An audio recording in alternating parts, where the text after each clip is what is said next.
and this is Gurinder from Melbourne in Australia, and I've got my co-host Ranjeet Kaur from UK. Benji, Vaheguru Ji Ka Khalsa, Vaheguru Ji Ki Fateh. Vaheguru Ji Ka Khalsa, Vaheguru Ji Ki Fateh. How are you, Benji? I'm good, and hope same for you. Hope you're doing well. Yeah, no, I'm doing really well, thank you. That's really great. So we would both first personally like to thank all our supporters and encouragement that we've received that has definitely motivated us with this show. So we haven't said thanks enough for this. And the few suggestions that we've requested as well about talking about taboo topics or any topics that people would like to talk about. So if you have a particular scenario or situation which you're currently in and you can't find a solution or an answer, then please send us an email like we have been receiving as well. And we can try and find the professional help for you. Sometimes just talking about your issues has already solved half the load. And our email address can be found on our website, thekaurshow.com. So I think, Benji, we haven't really thanked our audience enough for coming on the show, giving us feedback and the inspiration that we have received. What do you think about the feedback that we've got so far? Definitely, I think the best part is, especially with the last topic that we covered on the mental health, I personally received many calls where people actually needed help and they felt that the particular values and the show that tips that we shared in our show that actually helped them, and some of them really needed more help and they were into discussions of thought, and so we could connect them to people who could actually help them. So this is really important that the message is spreading and people are actually finding values of this show. So which is really great. No, it has been. It's been really good. And so for this week's topic, it's about status of women in the Punjabi society. And so we would like to share our experience of living in the Punjabi culture and what that means to us, because personally we have our own experiences as well. And myself, I'm born in the UK, the West, and my family environment's been very relaxed. You know, we talk about a lot of things, we have our meals together, so maybe a bit of English as well in there. So I was taught some really positive Punjabi culture qualities, like to wear Punjabi suits at the Gurdwara. And that sounds really simple, but some of my friends never wore the Punjabi suits because it wasn't a norm for them. And then, like, if somebody came to our house, any relatives, Parane, we would also greet them. So even if I was studying, I'd have to come downstairs and offer them tea or a cold drink. And I think these are the values and the positives of our Punjabi culture that I feel that we've had. Benji, what's it like living in a Punjabi culture for you? Because obviously you've had 10 years in Australia, about 10 years in Australia now, and the rest has been in Punjab. It's nearly 14 years. It's going to be 14 years in Australia. So I won't say it's half of my life because I'm still elder than that. So yes, I'll still feel that I am born and brought up in Punjab and that I do have that Punjabi culture and the Sikh culture embedded in me. So I believe I'm a Punjabi. And I know that we both are very different because you're born and brought up in UK and myself in Punjab, even though I'm living in Australia for the last 14 years, that Punjabi, Punjabism, that's so much engrossed in me. I do feel it, impacting in my decisions, in my day-to-day life, how I behave and a lot of other stuff. So I think definitely I feel very much connected to Punjabi culture. And it's a very interesting topic today. I think the topic that we're going to cover today is the status of women in the Punjabi society. What are the good parts? What are the bad parts? We're going to talk about that today. And we will be having some guests with some personal and original stories from their own life, how that culture is actually impacting their lives. So Ranjeet, Benji, you've been brought up in UK. How do you feel yourself connected to the Punjabi culture? So I feel like, because I've had 3 generations in my house, my grandparents, my parents and ourselves. So the Punjabiness has always been there. We've always had like the Indian food, the cuisines there. I wasn't always a good Sikh from a young age. So, watching movies, the dancing, the bhangra, the whole culture in that society that I was living in is very much like that. And it's just the norm for me. I suppose I didn't know any different. So that for me was great because I thought I could always compare it to the English culture. And I always thought that we had a lot more going for us as well. Obviously there's pros and cons, but for me those are then my pros. Mm-hmm. Okay. Being brought up in Punjabi culture, I feel there is much more to. So usually, even when you talk to someone about Punjabi culture, they limit it to Punjabi dance, Punjabi singing, and Punjabi food. But I find that the Punjabi culture is actually much more and very expanded in terms of if we talk about relations, how the celebrations take place, how the Punjabi community come together when there is something, a sad event happening in their maybe family or relations as well. So I feel more about in a connectedness of that society, and how does that impact your life as we compare it to how it's in the West, especially. So being born and raised again in Punjab, I feel that I've seen those kind of ups and downs in the Punjabi society. And when we specifically talk about status of women, and we all know that our Sikh gurus, they were the ones who in that particular 14 to 1500s century, they were the first kind who in the Asian world, they actually uplifted the society, the status of the women, which was very downgraded at that particular time. Um, and if we look at today, definitely the status of women is much different to how it was at that time. But again, we do know there are some pitfalls. And we will talk about that today. And with our guests as well, we'll take their opinions and what they think of that. I think that's what we're going to talk about today. But one thing that I have felt being grown up in Punjab is there is one thing that's very popular when we talk about women, and that is log ki kehnge. So this particular dialect is very much associated to women. What do you think of this, Ranjeet Benji? Have you heard this? No, I have heard this Loki Golge, and I think that still happens today in any of the generations. They still have this Oki Golga, Gwandiki Golga. What will people say or think about me? And that's also a mental state of mind for us, and it's not always a positive thing. So whoever is also tuned in today, if you've got any suggestions, advice, or questions regarding this topic, please leave comments so we can all discuss this together and all our viewpoints can be shared. So that would be great too. But regarding the saying Loki Golge, that happens anywhere you go, whether it's a smagam, the Gurdwara, whether you go to work, you've got that inside you where what will people say, what will they think? And I think that's quite judgmental, that point where we put it in ourselves, we put too much pressure on ourselves, the restrictions. So it would be good to discuss this with other people as well and what their thoughts of this restriction that we put on ourselves. Sure. Yeah, I think there's much more we're going to talk about relating to this. And rather than talking individually, we'll bring some of our guests today and, discuss about that collectively. And to our audience who is watching us, who is listening us at this time, please do share your experience as well. How do you feel? What's the status of women in the Punjabi society? What are the good things? What are the bad things?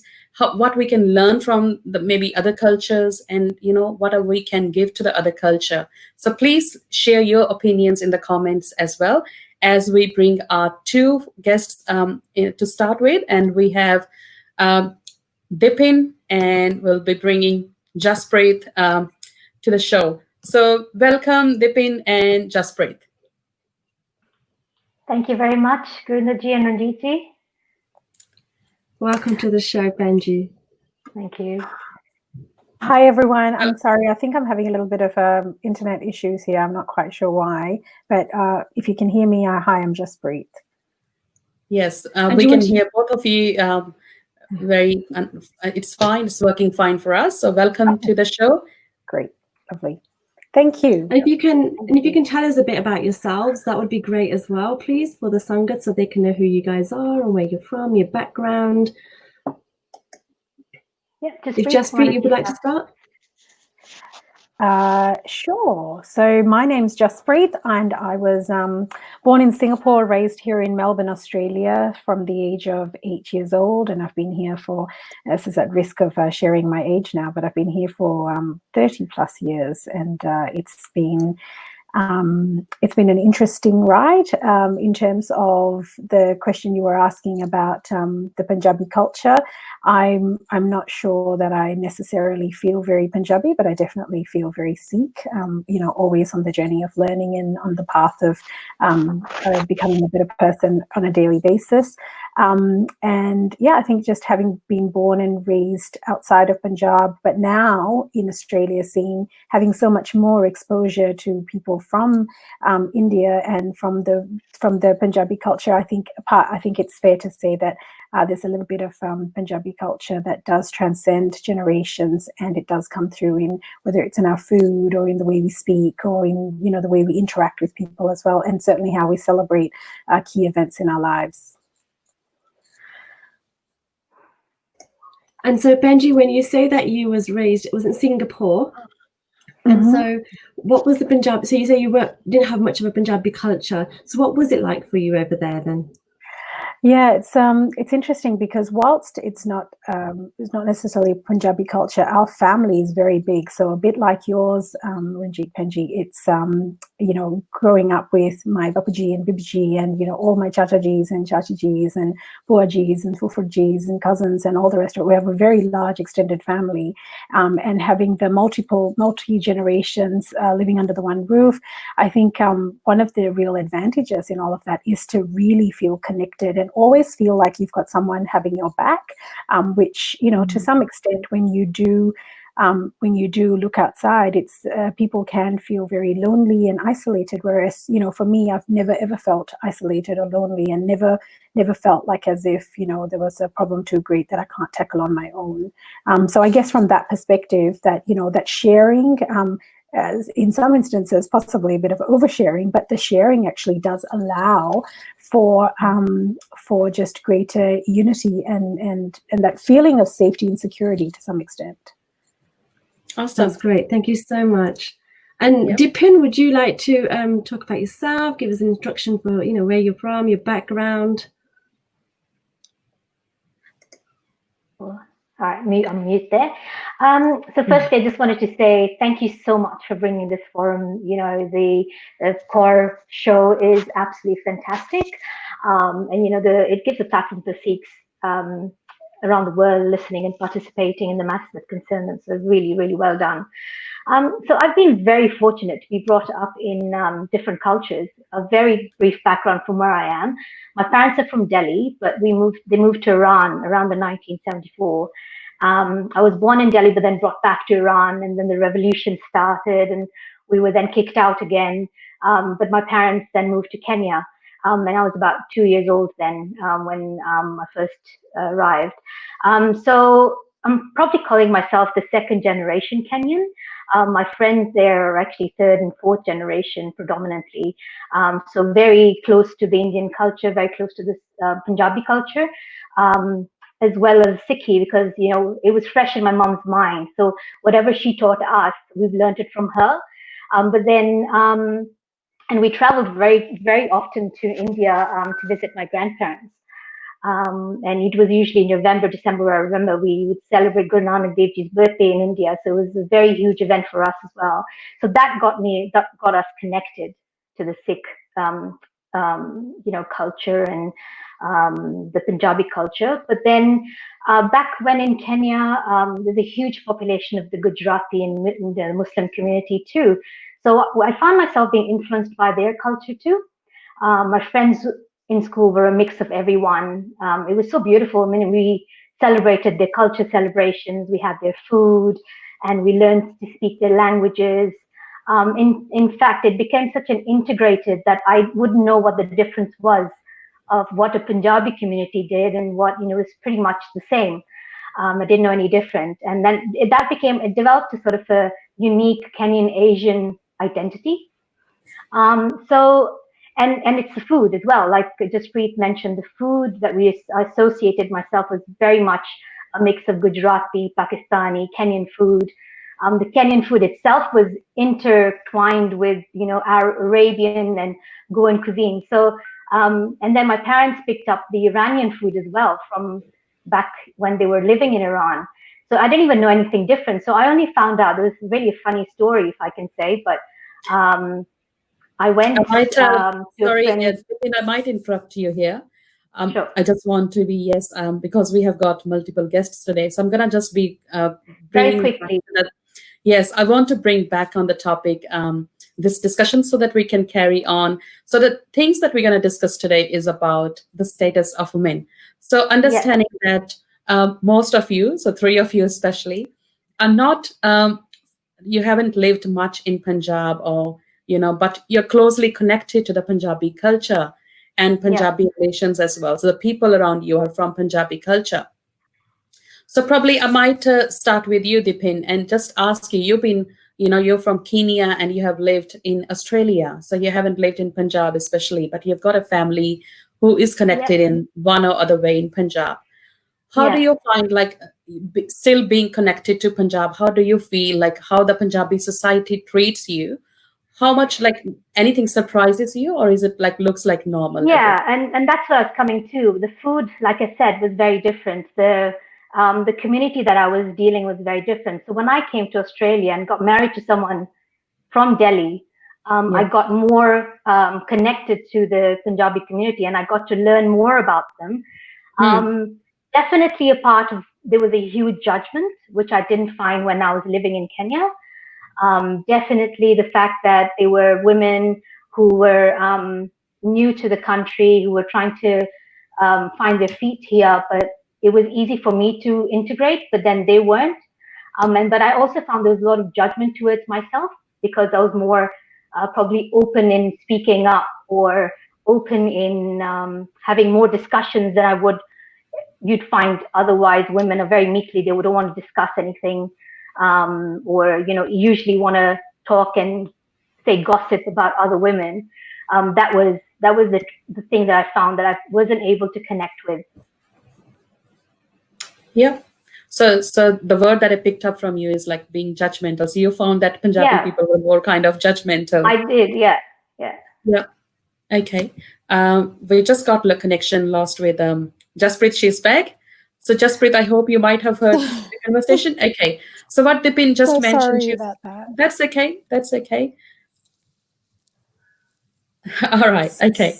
Sorry, what was the question? Yeah, so we were just talking about, being even not lived in Punjab and still connected to that Punjabi society. What's your experience? So Dipin just mentioned that when she actually joined the Punjabi crew, she found that she found the people more judgmental from the Punjabi society. So what's your experience been like? So I guess in terms of, there's always like a family culture that kind of dominates, right? And I think from my family's perspective, a lot of the time, it is, women are very much so celebrated in our family, and that's the kind of tone that you just take. So your lens, with which you view the world, tends to be a little bit different. Some time ago, when I was married to a man in Melbourne, and so his family was from Punjab as well, and yeah, I think to a large extent it felt like I was walking into a family that, even though people in Punjab have really grown so much, but because their family had moved to Australia many generations ago as well, and they kind of maintained that really hardcore Punjabiness, as I describe it, and it was very different, and it was very judgment. It was very much laced with, this is a man's job, this is a woman's job, whereas we don't see that in our family at all. But I guess in terms of my exposure and my experience, I think having moved to Melbourne in the late 80s, we only had the one Gurdwara here, and so that's where you went to meet up with your Punjabi friends and that sort of stuff, because we predominantly live in a very Western society. Schooling and everything is very much so in the Western world, and so you got to dress up and you get to go to your Gurdwara and mingle and celebrate with all these women and men, and then as the Sikh community has grown over the many years that we've been having. Yourself, you've been in Australia for 14 years now, so you've seen so much growth.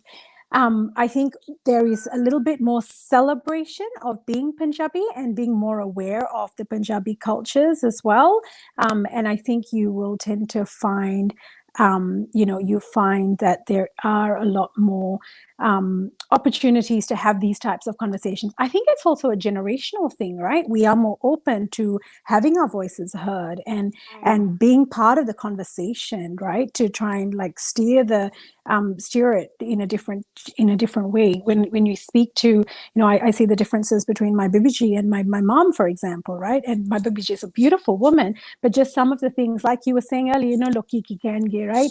Ek karna pauga, ya, or whatever. And but whereas I don't necessarily hear that from my mom. It's more about, but then on the rare occasion you hear it, but it's slightly different as well. So it's more about empowering yourself to be stronger, and to have the ability to influence, but amplify your influence in a different way, in still a culturally appropriate way, if that makes sense. Yeah, that definitely does make sense. And with Jaspreet, with what you've just said, I wanted to ask you, so with regards to changing and adapting when you first came to, when you got married, so I don't know, sometimes people go to their in-laws' house or just where their husband is. So how did you manage with being able to say how you feel, or if there was something you were told to do and you didn't want to do it, or you felt like, oh, it's equal here where we should all do this together, how was it you were able to say how you felt, or was it just you had to do as you were told? So terribly, unfortunately, and I don't really want to go down to that path just yet, but it was a very troubled marriage, and so therefore, there was no opportunity. I just became very subservient, and because that was just the way I thought would be the best to deal in that situation, which is very much so the contrast to how I was raised. So now I think when I think about a new relationship, or even advice that you can give to younger women as well, it's about making sure that there is mutual respect, right? Very much so that there is mutual respect. And I think one of the ways, not that I'm going down the path of trying to fix the solution, fix problems or anything, but one of the ways is in marriage, and it's about understanding that women are not kind of second classes. You're not going from one home to the next without actually having your real home. Like, your home is where you are, and you are very much so part of it, as opposed to moving from your parents' house to your husband's house and to your in-laws' house. Do you know what I mean? It's a very slight shift in thinking, but they always say the queen of the home is the kitchen is the queen's domain, right? Or whatever. But it's actually not. It's a whole home, right? You've got to be a part of that home, as opposed to just being segregated to a particular area. But I think it's actually about having open conversations and respect. Mutual respect is really, really important. That's absolutely amazing. That's so true. Very true, with the mutual respect and understanding. I think they're the two keys here, especially in our society. Yeah. And thanks to the audience who is just connected with us at the moment and sharing their viewpoints. We've got some comments by Agam, Preet and Jaineet, and thanks Sunny Singh. So it's good to see men joining this conversation, and we would like to have more comments from men's side as well. What do they think? And probably in our future shows, we'll also like to balance, men and women and bring them together to understand their viewpoint on this one. We do have a lot of Punjabi people who are watching at this time, so I might just switch on to little Punjabi language as well. So Jaspreet and Dipin, both of you, just तरह मतलब मैं Punjab, I have seen that even my own family as well. Okay, like ਜਦੋਂ women the birth ਹੁੰਦਾ, even like we say women and men are all equal, we do say, but ajay vi, like even in Australia I have seen that trend, and even in India people are still like, they're not that happy when a girl child is born. How will you compare that trend, while living in Kenya and even in Australia or Singapore, wherever you have lived with? How the celebrations go over there? So Dipin, maybe yourself. Yeah. So we're three sisters in our family, and no brother. And my parents have always been very open, always celebrated our birth. I used to hear of instances from my mother saying, so-and-so wasn't happy because we had another girl. But I think I haven't come across it. And in my family, it's such that my mom's side were all 7 sisters and 1 brother. Maybe at one point they had this impact that they wanted a son in their family, but they've never made us feel that way. So I wouldn't know as such. I know there's this sort of there are families, there are cultures that want a son, but I haven't come across it. I myself have a daughter. It's the best thing. Yeah. I think for me, I'm the eldest of three. I have a sister and a brother, and I know. I mean, my parents tell us all the time that each one of us is equal, and I see it and I feel it. On a daily basis, I feel that there is no difference between my brother and my sister and I. Even from my grandparents, they celebrated the fact that there are girls in the family, and I think that is really lovely because. If you can be celebrated by your family, then you really do have that security to take on the world, no matter what it is. I do hear of people in Singapore, in Malaysia, in Australia, Kadi kadi you do hear of people saying, oh, bichara, virji, munda ho jai, or something like that. You kind of think, well, actually, healthy baby is the most important, right? You want to give your kids the best opportunities in life. But I have to admit, I don't know whether it's the sangat that I do mix with, but I don't have that as much. I hear about it occasionally from people, but it's certainly not in my friendship circle, and it's certainly not in my way of thinking or in the people that I care about their thinking. So, it's sad that it exists, but, hopefully goodness and positive thinking can outweigh and stamp out all that negativity. Awesome. Well said. We've got a comment from Preet as well, and she's saying women are to be celebrated is so rightly said by yourself, Jaspreet. Because we are natural carers and we have a lot more riding on our shoulders any day. So instead of feeling second class, they should be made to feel special. Yeah, we are special, definitely. Whether it's while they are single or married. Yes, you're right, Agam. Yes, we are special. And I do echo your words, Jaspreet, as well. Yes, we are not second class and we need it to be, treated as special as well. Ranjeet, Benji, you want to add anything onto that? I think it's really positive how you two have mentioned your past and how you've been raised in different countries, and then you've also had the feeling that you've always felt special because no one's ever made any negative comments to you from family, which is amazing. And I'm from the West, and even then I remember my grandma saying to me, "Una di kuri hui ya, ki celebrate karna, kedi khushi gal ya," and you think, but you're a woman and I'm a woman. Like, what are we talking about?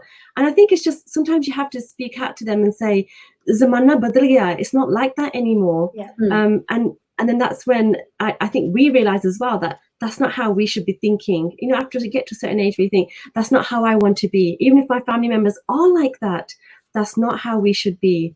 So sometimes you have to, I feel like, speaking out or saying how you feel, especially to our loved ones as well, that just because you feel like that doesn't mean to say I'm going to be like that. So it's best to speak out. Yeah. I just want to give another perspective on the same statement as well, and how my feelings as well changed while I was living in Punjab.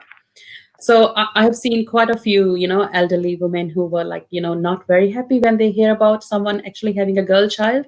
But as even I progressed in my age and I heard about this, that, okay, I think it's okay to have a balance, girl child, whatever. Some people want a son. People say, okay, it's good to have a balance. So both should be there, which is good. I echo that as well. Other thing that what I think, considering the Punjabi society and also broadly the Indian society as well, and what kind of things are happening in India, especially there are so many rapes happening in India, and women's life, especially after she's married, there's so much happening in terms of family violence, or she's not treated, equally, or she's not treated in the same way as might be parents are treating. She's treated in the parents' home. She's not getting that respect. So with my age, I just learned that the reason that parents are not that happy sometimes when a girl child is born, not because she's a girl, but because they are worried that, okay, when she go to the next home, I don't know what kind of house she's going to get, whether she's going to get the same respect, same love or not. So considering, I think that worry, I think that's their main concern. It's not the girl child. So, and I do, that does make sense as well about why they are worried on that. So maybe I think this is also a time to take this conversation ahead. And we have another guest who is going to join us as well. So I'll be welcoming Amrit Preet Kaur. And when she introduced herself to me and she telling about what she does and what is her background, I found so much jargon. So I'll ask her to introduce. So welcome, Amrit, to the Kaur Show. Thank you, Gurinder and Ranjeet, for inviting me to your show. And first of all, I will start with congratulating you both for providing a platform for women like us to come share our experiences. That was something that was right now well needed. So thank you very much and congratulations for initiating that. Very well done. And thanks, Dipin and Jaspreet, for sharing your stories. It was quite enlightening hearing your journey. So do you want me to start with kind of giving a little bit background and then yes, please. If you can tell us what you've been working with and what are you working now, that will be great. Sure. Maybe I will just a little bit, share my journey a little bit, and then we come where I'm sitting right now. So I am a fourth child of my parents and youngest daughter out of three. And there'd been a 4-year difference between my sister and I. So why was that? Because my mother didn't want to have any other child. However, she was pushed to have another one. So there were 2 girls and 1 boy before me. And then the pressure was on for her to have another boy, Jody Maloney. So to their great surprise, there wasn't the 3rd girl. So there I was. Whereas my parents were really happy with my arrival, safe and sound, because given my mother had a lot of health issues when she was pregnant with me. However, there were some extended family members. Those literally grieved on my birth, considering there was no Jody, so not the second son. And I didn't know any of that till I was, I think, around 10 years of my age. And then once on my birthday, my mom was telling me the whole story, how was the night and what went through when I was coming to this world. So then she shared that, there were a few people cried over it. And she was like, oh, I was just so relieved that you came and you were safe and sound. I said, hang on, what did you just say? There were some people crying over my birth. And there she goes, oh, like, yeah, they were. I was like, why? I was just a baby. No one knew me. I didn't do anything bad. So why would they cry? At that age, like, I could not just comprehend how just on a birth of some child can some people just cry just because she's a girl. And that was the answer I got. And my mom said, don't worry about it. We were just happy and we didn't make you feel that you are less than anyone. I was like, yeah, no, I had a really good childhood, in all honesty. I had been really empowered by my parents, by my other family members. However, that just got always stuck in my head, like, why? And this is from when I just started seeing this question and that's journey, like, why? What's wrong?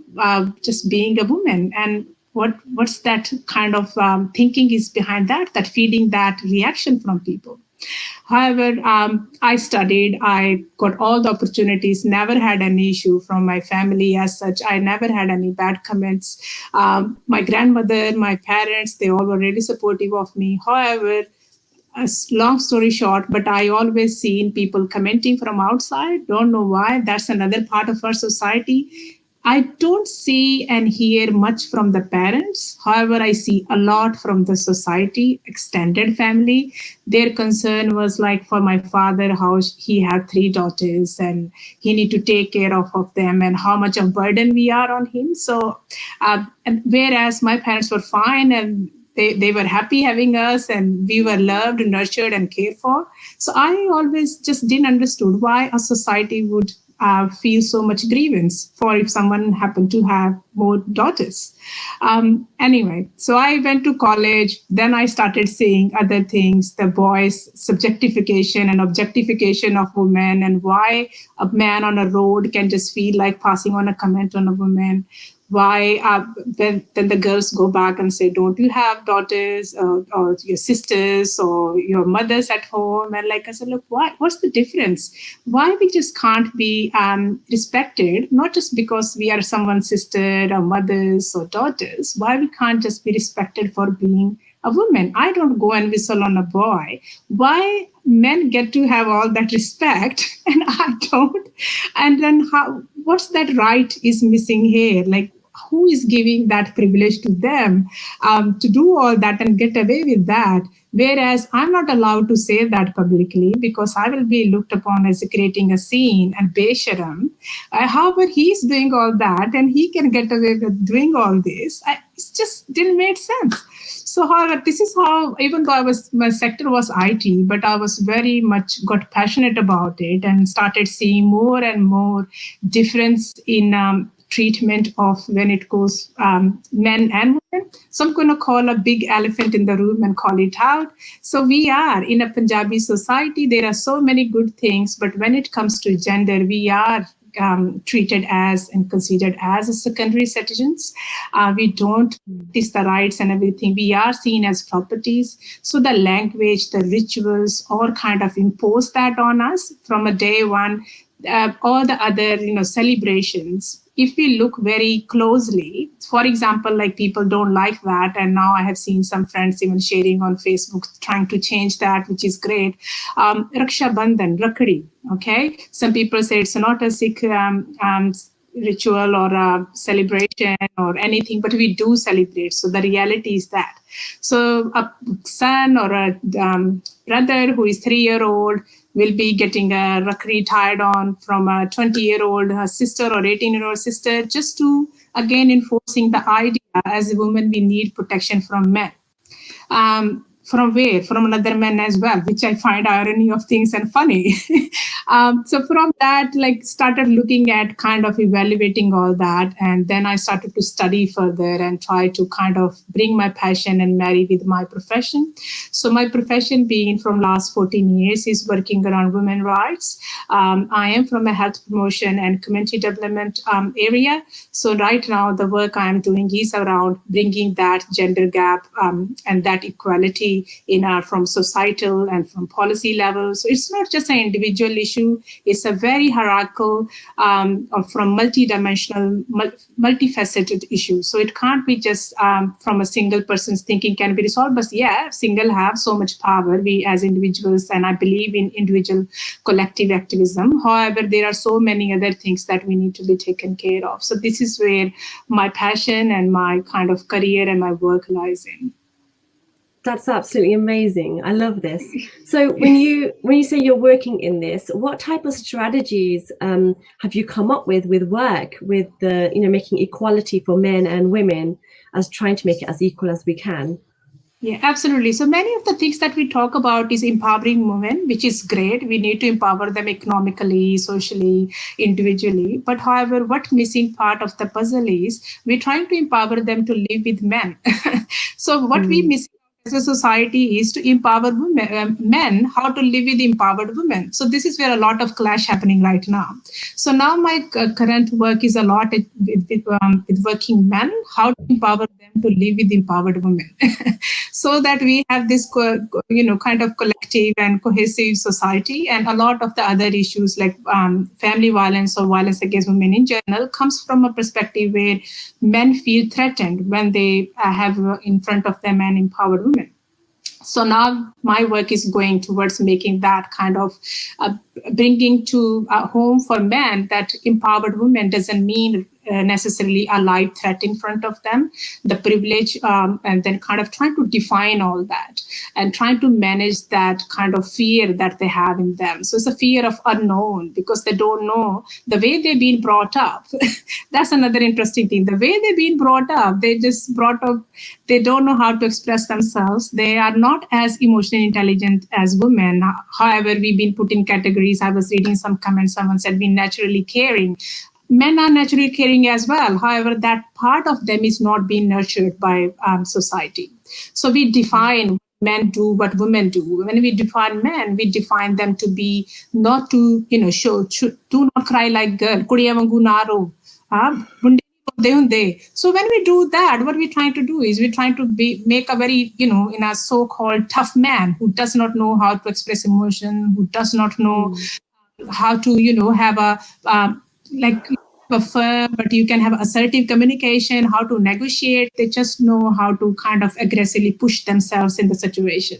So as a society, I feel individually that we are failing our men. So the society have moved on. Women have taken on equal economical contributions at the home. However, men have stayed back. So they've been just now kind of going a tug of war. So men want to stay in their older way of living. However, women have moved on from that way of living. So now I think we need to empower our men to kind of come forward and take equal responsibilities, not helping us, taking equal responsibilities, and then kind of learn the new way of being men. So that's very true. Strategy going on, yes. That's very. I have heard a few programs actually on Twitter where professional men in major organizations have projects where they go around and they do talks with other professional men to let them know that working with women, there is so much more positive as well, and the strategies and the way they work. And so we should let them in as a percentage of how much, because otherwise it's non-existent in like IT, for example. But the restrictions, I still feel like the restrictions in our society in Punjabi, even being born in the West, is still there. So like as a daughter-in-law, there's still high expectations from your in-laws. It's not their fault. It's just the way they're programmed, the way we're programmed, cooking, cleaning, entertaining. It can be very stressful. And while the husband looks, he just sits looking pretty, It's not their fault either, because that's how they are.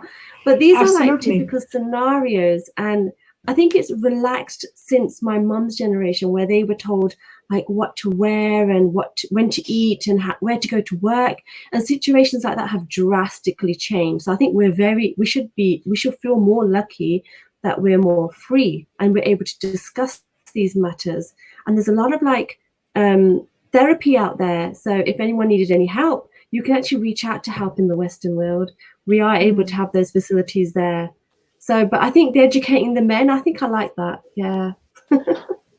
Just a comment about that too. I think it's really powerful to see the shift in the language as well to talk about empowerment, because it's not just about empowering women and it's not just about making them stronger, because when you look at what leaders look like, there's always, the strong, the dominance and all that. But actually some of the best leaders in the world are actually very sensitive, very introverted in a lot of ways as well.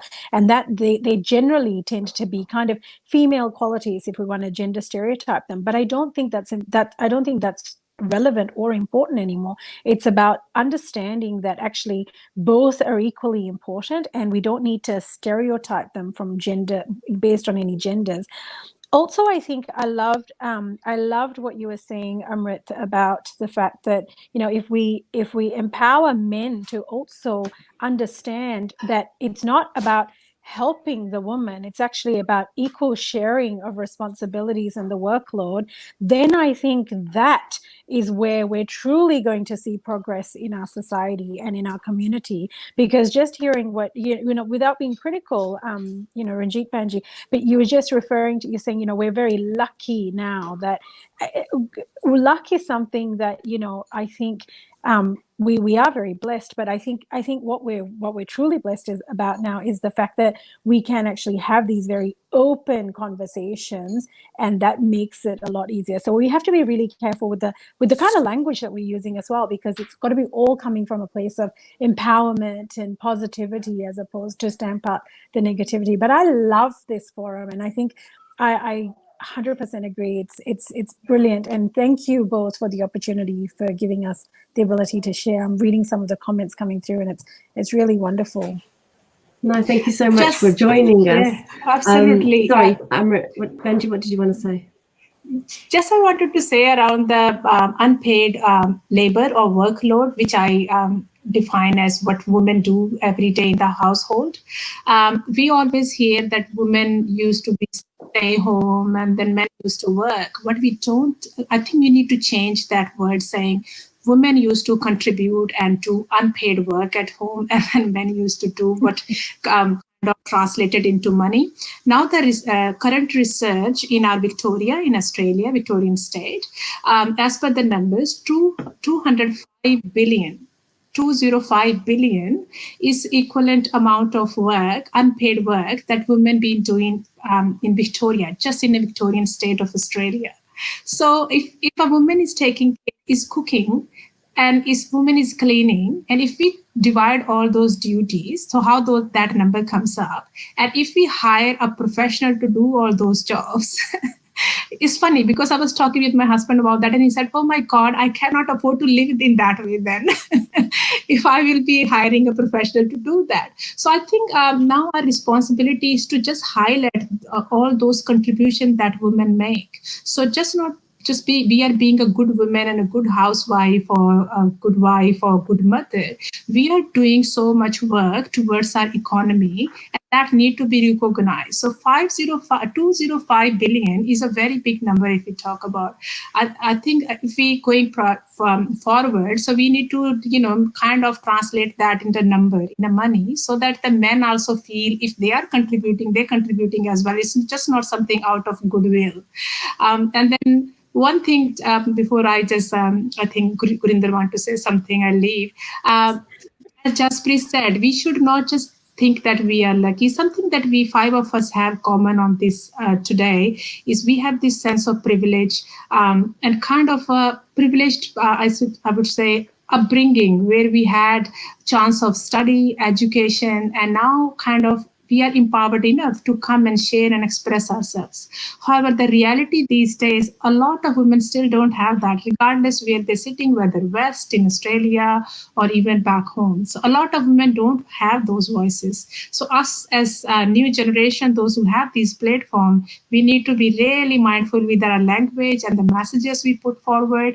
And then we really need to use these platforms to kind of bring these stats and these key messages on behalf of the women, those who don't have that sense of kind of privileged platform just like us that we have today. Thank you. And I'm really grateful for Gurinder and both of you to let us come and kind of voice those key messages out there. Thank you. Thanks, Amrit. That was really informative. And I think it's everyone we should be thankful to. You guys are adding so much, information and so much insights.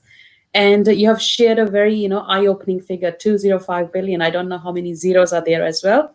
So that's very scary, to know about this. And it's good that you're working in a field where you get around all these figures as well. I also want to share one comment which we left behind was by Uma Bhardwaj. And I found that was very much, relevant to what we were discussing so far. So what she has mentioned, I might share it on the screen again. So she mentioned that in most of the Punjabi families, if your first child, and it's not just Punjabi families, it's also wider Indian community as well, probably. And if your first child is a son, they're relieved. And I've actually seen that in the 20th century as well. If the first child is a son, is a boy, they feel okay, it doesn't matter. They are so much relieved. Doesn't matter it's going to be a boy or a girl next time. So that's something that has not changed from last so many 100 years. And I think I might just quickly, if you can quickly tell about that, how do you feel that? Have you seen that kind of fear in the society that you have been born and raised, even though you're not born or raised in Punjab? Maybe I might ask Ranjeet, Benji. Yeah, so when I was having my first child, who was a girl, and my in-laws, because most of their children in their siblings and their generations were all boys. So the condition they gave me was, you just make sure you have a girl. We don't want a boy in our house because we've got too many of them. So when I had a girl, they were so happy. They weren't the typical in-laws. And I was quite surprised because I thought, maybe they might give me a bit of pressure, but never gave me no pressure. And in fact, they wanted a girl. So they were over the moon. And many of the family members, we gave laddus. It wasn't like pink laddus, but it was just laddus to celebrate. That's how we would do for a boy.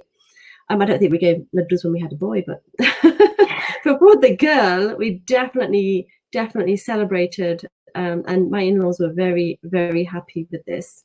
So the taboo there is typical. And I think it's a shame. But with regards to how we should go forward with our children, so I have 2 girls and a boy. and I make them all do the same type of chores, whether it's cleaning the room or their bedrooms. So it's not like one has to do all of them, or the oldest has to do all of them because they're the eldest. It's very, you all do it together.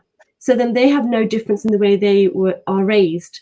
So it's equality. And I think that's what we should be doing, raising them how they should be, which is equal to each other, and giving them sakis about what Guru Nanak Dev Ji's message is as well, and the history that we have within our Sikhi is very powerful. And Bani behind that, it makes it all sense for me to explain to them that it's all equal and this is how you go forward. And as a woman, even when you have a child, don't think that you shouldn't go back to work, or that you can't work from home, or you can't be successful or an entrepreneur. You can be whatever you want to be, even when you have a child and you're breastfeeding, or you want to have another child, but you have, these are all obstacles. But we women are very powerful.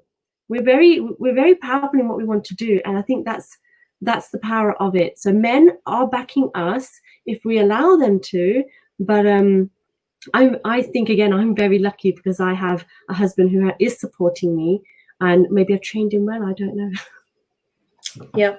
No, that's right. We are very lucky that we are actually in the married in the families, or maybe born in those kind of families where we have actually been respected and blissfully received that kind of love and nourishment that any child, regardless it's a boy or a girl, should receive. So I think we are blessed, but I've seen personally, like I've come across so many who are not that lucky as well. And that stigma of, being a girl child is actually so much prevalent in the Punjabi society even today. Okay, let's turn the conversation a little bit, towards something positive now. Probably if we can, every one of us probably can share something about what do they actually like about the Punjabi society they might have experienced, and they are proud of being Punjabi women, and as to how the society treats them as a Punjabi woman, and what's better in this culture. What's the strong points, probably? Can we start with maybe Jaspreet? Sure. I think there are so many strengths of being part of this culture, and I think one of the greatest for me is the fact that there is you should be so the equality question is not one that we should be discussing, debating, or anything like that, or wondering when we can bring women to be equal to men, but it's actually that's just a given from our gurus, right? It's about implementing it into our practice. Okay, so there's challenges with that in some ways, but I guess as a philosophy and as a thinking, that is just part and culture of our Sikhi, and that's something that I really love. And I guess from a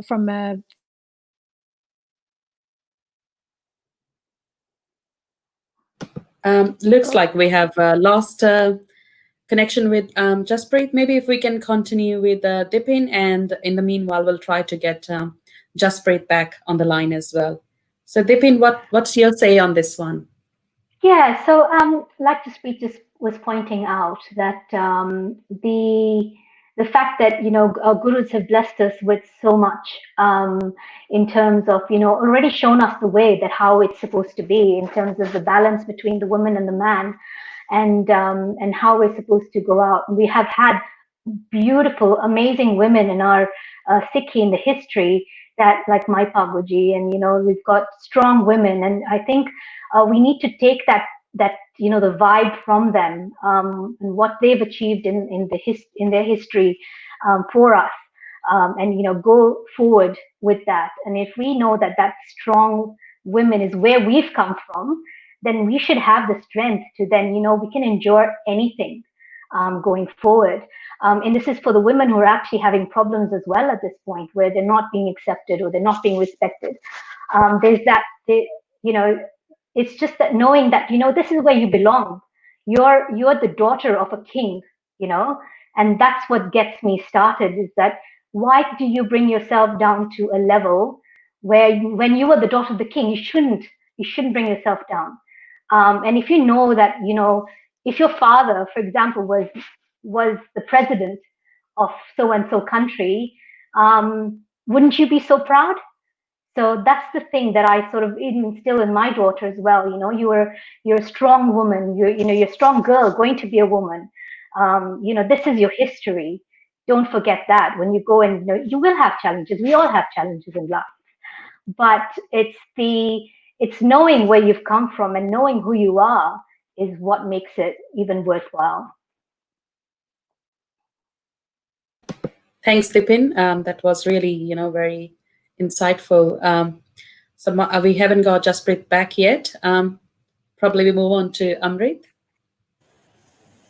Yeah, that's a very good question. And this is where I just feel more safer and more empowered and liberated being a Sikh woman. So as we were talking before, part of my being I see as two identities merging and marrying in one. So one is being a baptized, practicing Sikh woman, and then another one is being a Punjaban. And I never had any conflict, and then never felt not at ease is where being a Punjabi Sikh woman. So being a Punjabi and society, every society it's a global phenomena as well when we talk about gender and equality and all that. However, my piece relies in with my gurus, what they have shown us and what our history shows us. And every day my turban reminds me how equal I am, and then nothing can stop me. And my Kaur, my surname, which my guru gave me as a equality when we talk about on societal hierarchy, but as well as it gave me my own identity, which is so distinct from anything in this world. I do not need to take the name of my father. I do not need to take my name of my husband. I can be known just by myself who I am. So this is where I just feel so like a free spirit, liberated, as well as then the gender is just irrelevant, or a sex discrimination is irrelevant when it comes to me being as a Sikh. Sikh is a Sikh. There is no gender. Sikhni is the word I always have a problem with, because Sikh is a Sikh. It's a non-binary kind of a word, and I don't know why people try to just put twist to every single word. Whereas our gurus were so modern, so far ahead of any time, like even far ahead of the time right now we are. They so liberated, and they liberated us. So I this is where I just feel liberated. I have no complaints. This is where I find my home. And that's what just fills me with energy and keeps me going. Even my colleague with my work, they, when we talk about self-care and all that, I said, look, I have a very precious self of me, which is so much taken care of and just lets me, be who I am. And that's my guru. So I never had complaint or anything and any conflict in that regard. So I'm fully liberated in that perspective. So that's what I love about being a Punjaban who is, promoted and supported by my gurus. I'm so sorry, ladies, for very bad internet connection today. I'm not going to blame the NBN, but maybe I will. That's okay. Probably if you want to add comments to what you were saying, we will continue with that, and then we'll just do a collective analysis. And thanks, Amrit, for sharing your views. Thanks. Lovely. Yes. So what I was saying was basically that I think it's such a pleasure and a privilege to be born in Sikhi, because this is where we don't need permission from anyone else to be who we are, and effectively speaking, it gives you that sense of comfort as well, right? And in terms of the other Punjabi cultural aspects, I think just the family, the fact that you've got like family togetherness, and there's a real openness for people to be sharing and caring, whether you'll never ever feel alone. You want to go to the Gurdwara, or there's always a connection. There's always Auntie G's and Uncle G's who will support you and love you like their own children, or give you that. And I think that's a really strong sense of sense of comfort that you do receive from that comes from that culture, and I enjoy that. So thank you so much for that. I really appreciate you ladies coming on the show and giving your feedback and positivity. It's been absolutely amazing. One last note I would like to make about this topic, which is, the women in our society, in the Punjabi society, I think we are as strong as we want to be.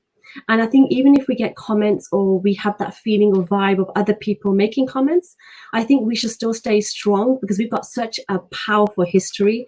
And if we just listen to our Guru Sahibs or stories or anything that will make us feel better, that's what's going to get us through that day. So people can say whatever they like, but as long as you stay strong within yourselves, you will be okay. So we're always going to be in this Punjabi society, and there's loads of pros to take, and I just take those and I leave the cons. I tend to try and not think about them. Yeah, well said. I also want to add, something pre-independence of India, so prior to 1947. So when we had East and West Punjab as collective Punjab. So what I've heard in the books, or what I've read in the books, is that at that time, people were not like even Sikh or Hindu or Muslim at that time. They were more like into Punjabi. So the Punjabi culture had been so strong roots in the past that it was well respected across all the religions who were living in India at that time. But looks like, since independence, or what we call it, when the Punjab was, just broken into two parts. So it's just divided. So it looks like a lot of things, got deprived of the values even as well. So that Punjabi culture hasn't remained the same as well. So there's a lot of flaws that have taken place. So that's like good and bad things. And I might just bring another comment, which is very important. And I know we are very much just going over the time today, but this is worth discussion as well. So we've got a comment from Satnam Singh, who is saying that women need to be elected in the Gurdwara Sahib committees and Sikh organizations like SGPC, and run educational programs like your session to enhance equality.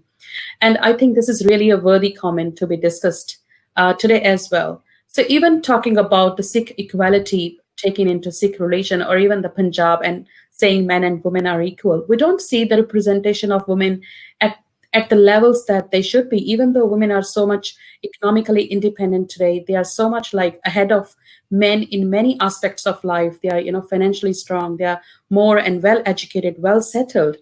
And in countries like, we have prime ministers like Jacinta in New Zealand, who is leading so much in this pandemic time as well. There's so many strong women. Still, in Sikh or even in Punjabi society, we see that we don't see the representation of women at that level. What do you think about that? What are your views on that?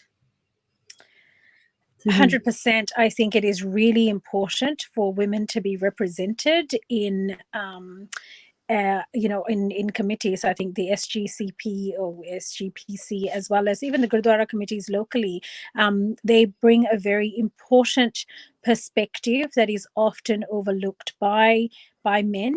But also it then starts to show that we're truly equal. It's not just a case of giving them, we have to have the woman, so therefore that kind of tokenistic approach. It has to be genuine, and it should be well credentialed as well. I think this is where one of the big factors that an organization like YSPN, Young Sikh Professionals Network, we're very, very, very, we're very keen to make sure we can really amplify the influence of Sikhs across various domains, whatever their strengths may be. They're people who enjoy the arts, the politics, or science and medicine, whatever it is, they need to be given the voice. And I think if we can nurture people within our society as well, and give them the platforms that they so richly deserve, then I think we can really truly elevate from that point on. Having said that, it's politics will always be politics, so you have to have a reasonable appetite for politics as well. But if there's some good governance processes in place, and I know Gurinder Singh from Sikri often talks about importance of good governance processes in any organization, including in our Gurdwaras, then you definitely need to have a female perspective, because they bring that sense of collectiveness and the approach that's actually going to be moving societies forward in a progressive way. That's just my opinion. Thank you, Benji, for that. Also, with the Gurdwaras, if you say to them that you haven't got women here, or you've got all Sivadars on men, the men do say, why don't the women come forward? So they're not afraid of having the women there. It's just how we feel as people. We just think as women, oh, we don't have a role there. But actually we do. We have a very significant role in the Gurdwara that can be played quite well with the Singhs as well. So I think it's more we have to take that step forward, and then we can work together with them. But then I don't think they're afraid of working with us at all. So that's what I feel with the Gurdwaras around me, the locals. They're very welcoming to the women coming forward.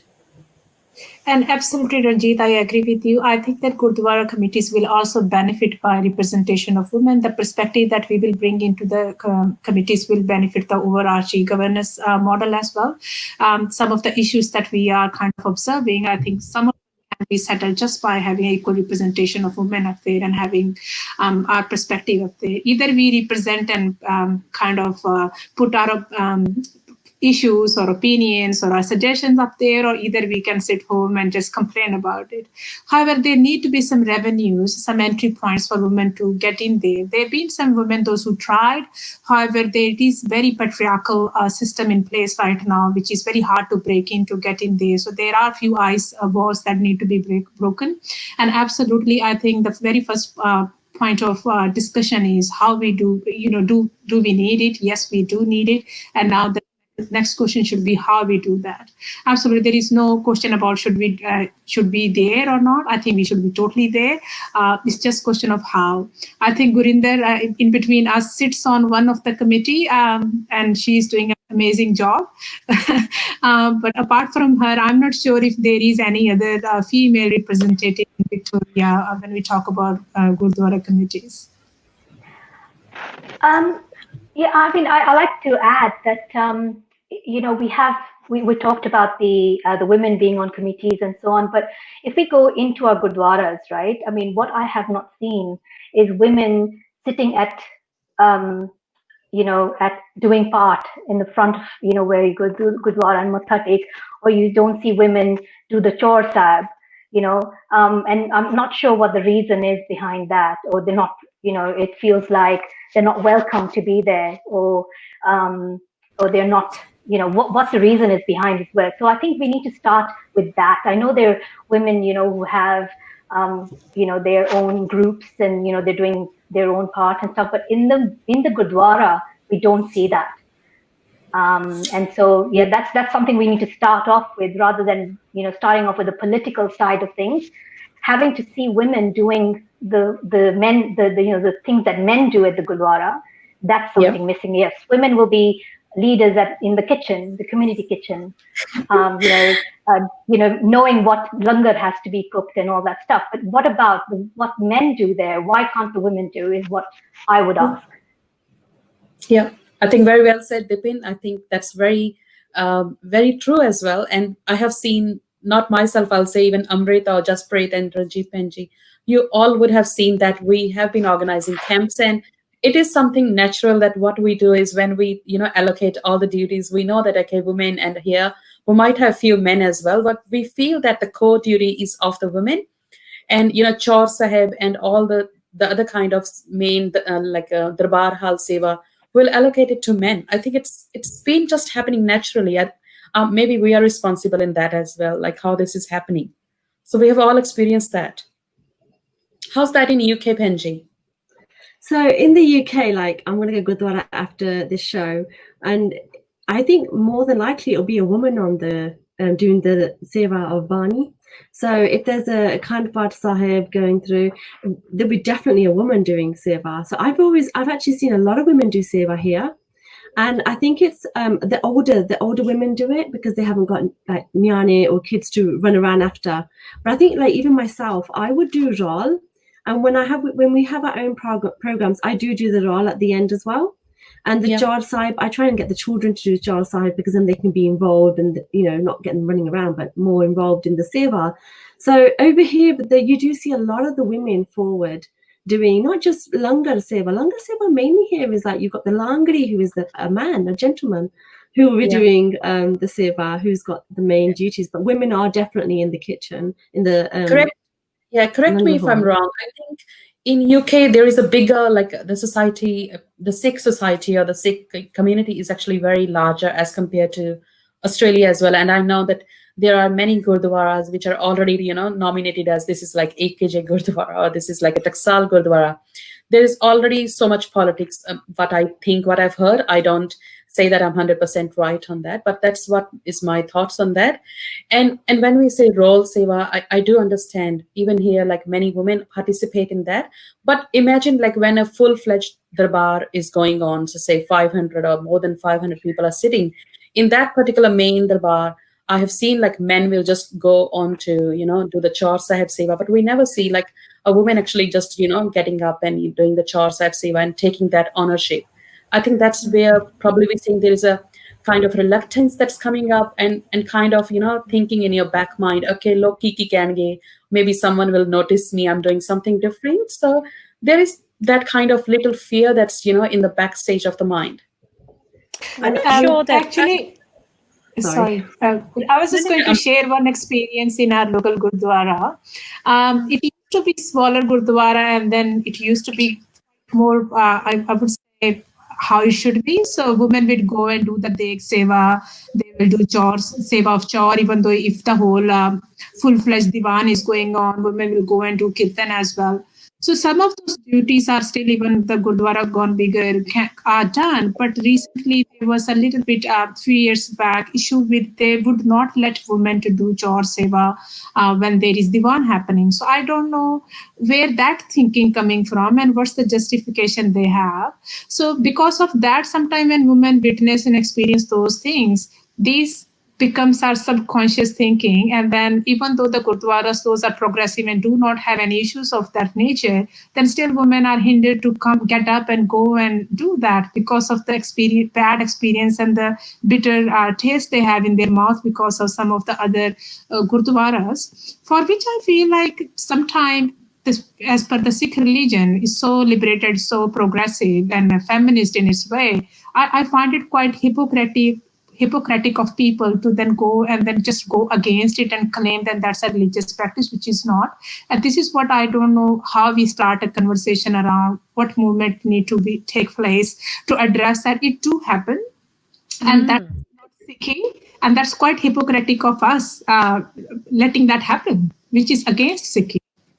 Actually, when you say that, and I reflect on my time in Melbourne as well, I have to admit that it's like we made progress and then we've gone back a little bit, particularly in the space of Gurdwaras, because if I reflect again in the late 80s coming into Melbourne, and there was just one Gurdwara, there was a lot. You had the women and the men working very closely together. There would be different. Some of the auntie Gs would be doing the chore seva, and certainly the kids would get involved with that as well.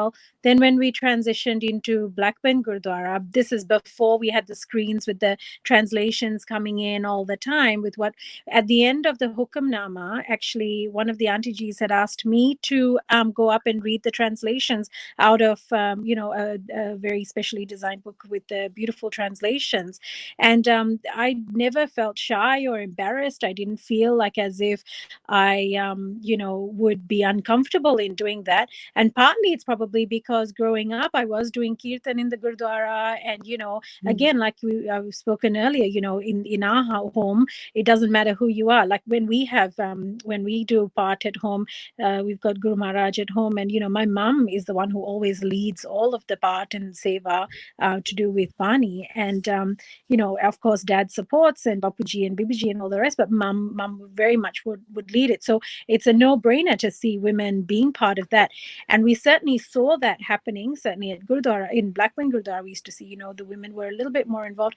And now it doesn't seem to be so much the case. I don't know whether it's maybe our sensitivities have increased, whether there have been some who have tried and who have been criticized. Sometimes when you try and go into a leadership role, you feel you need to adopt the approach of the Bande Log or whatever it is. And maybe that's not, maybe we just need to be authentic and, true to ourselves and bring the perspectives that we bring. Maybe that is the sense that maybe we aren't as empowered as we'd like to think we are. And therefore we need to adapt a different style. I don't know, but I agree with you, Amrit, that, I have seen a trend towards greater dominance by men in our Gurdwaras and less of a perspective from the woman, and that is very sad and it's tragic.